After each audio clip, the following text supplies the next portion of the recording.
Hello and welcome to property matters. I am Shilpi Tuteja. आज अपने घर के पोजेशन के लिए बायर्स हर तरह की मेहनत और मुश्किल का सामना करने के लिए तैयार हैं। वजह है कई बिल्डर्स फरार हो चुके हैं तो कई बैंकरप्ट हो चुके हैं। ऐसे में आखिरकार घर का पोजेशन कैसे मिलेगा?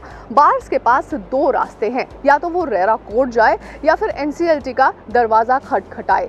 लेकिन अगर अपने घर का पोजेशन लेना है या फिर खुद अपने प्रोजेक्ट को पूरा करना है तो कौन सा कानूनी रास्ता सही है, ये आज के शो में मैं आपको बताने आई हूँ।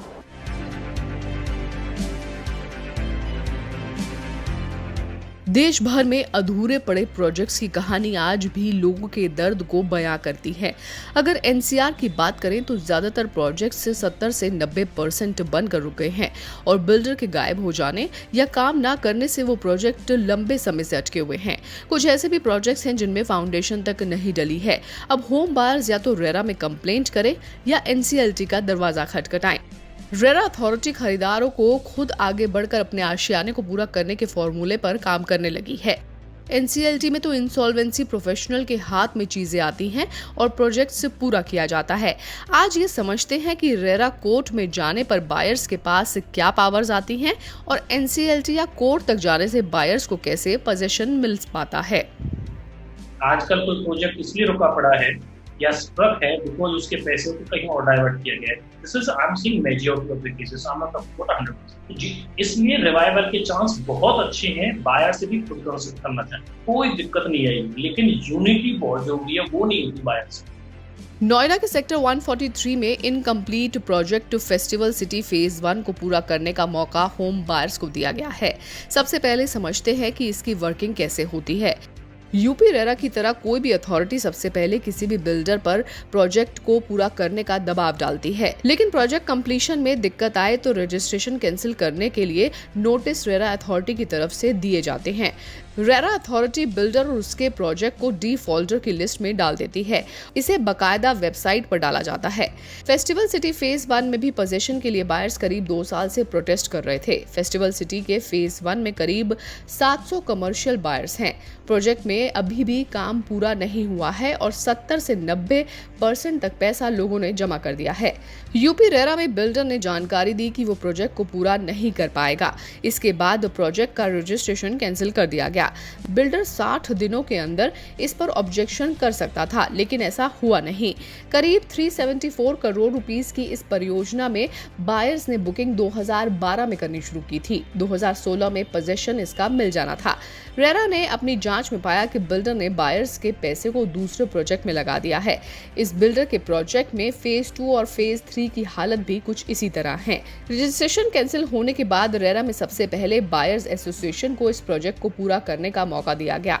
फेस्टिवल सिटी जैसे कई प्रोजेक्ट्स NCR में मौजूद हैं, जिसमें होम बायर्स एसोसिएशन अपने प्रोजेक्ट का कंस्ट्रक्शन करवा रहे हैं। अगर बायर्स इसमें हाथ खड़ा कर दें तो दूसरे डेवलपर्स को मौका दिया जाता है, लेकिन पहले रेरा अथॉरिटी होम बायर्स को अपने रिसोर्सेज से अधूरे पड़े प्रोजेक्ट को पूरा करने का मौका देती है। अगर होम बायर्स इसे अपने पैसे से पूरा करने में कैपेबल हैं तो रेरा इसकी निगरानी के लिए एक मैकेनिज्म तैयार करती है।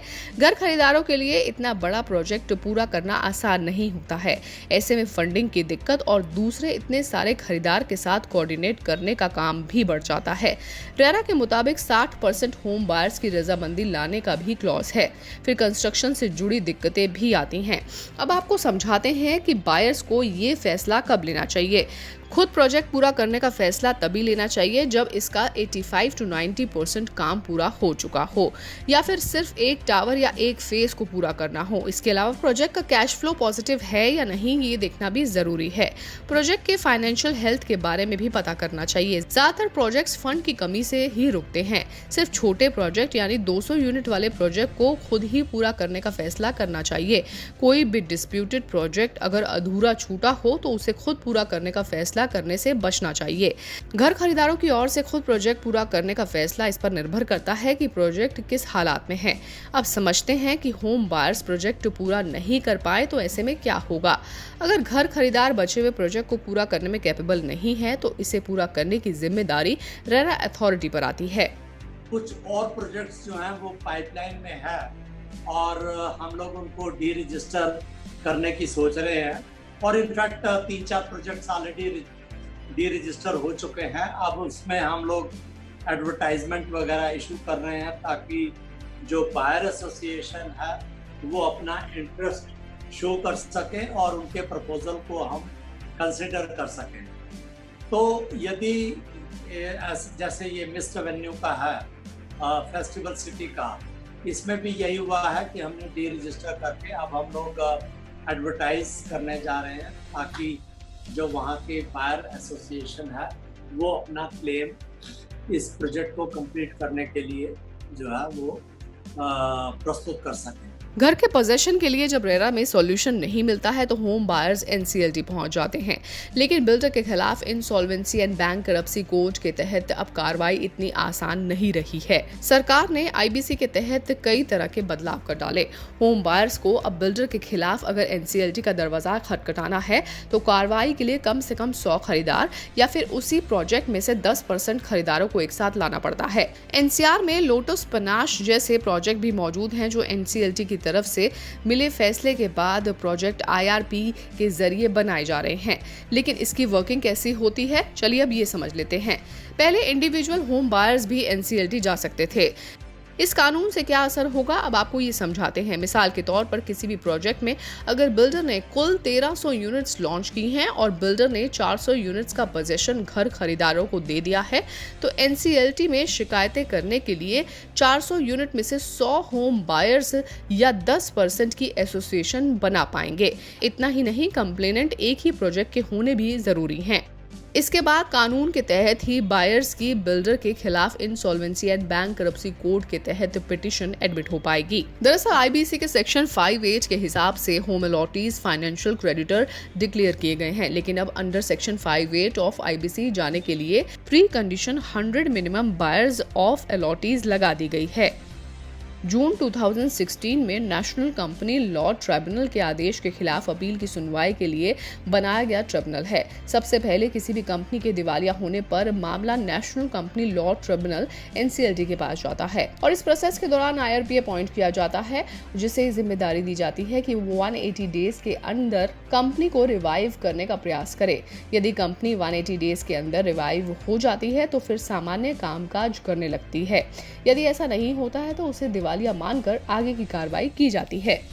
बायर सारे इकट्ठे होकर अपने काउंट्री करके they can construct which is generally called as a reverse insolvency. इसमें क्यों किसी और से प्लान नहीं लेते, बिल्डर जो पुराना होता है वो एज ए प्रमोटर इन्वेस्ट करता है and they can construct. Second option ये होता है कि जो बाहर से बिडर्स होते हैं, जो रेजोल्यूशन एप्लीकेंट्स होते हैं, they apply that we will take over this project as it is and we will deliver. तो एनसीएलटी के अंदर जो प्रोसेस होती है, जो आईआरपी अपॉइंट होता है, उसके बाद का जो प्रोसेस होता है, it means they are not only concentrating कि फ्लैट बनाने हैं या सेल करने हैं या रिफंड देना है, they are finding the best option to revive that company. Home buyers के लिए रेरा या फिर आईआरपी के तहत घर बनवाना इतना आसान नहीं है। इसके लिए अच्छी खासी मेहनत भी करनी पड़ती है, लेकिन आज अपने घर की छत के लिए बायर्स हर तरह की मेहनत करने के लिए तैयार बैठे हैं। इस वीडियो पर लाइक शेयर कमेंट करना ना भूलें। मुझे ट्विटर, इंस्टा और साथ ही फेसबुक पर भी फॉलो जरूर करें। मैंने अपना हैंडल नीचे दिया है। Thanks for watching property matters. Please subscribe to Magic Bricks on YouTube and click the bell icon to get new videos.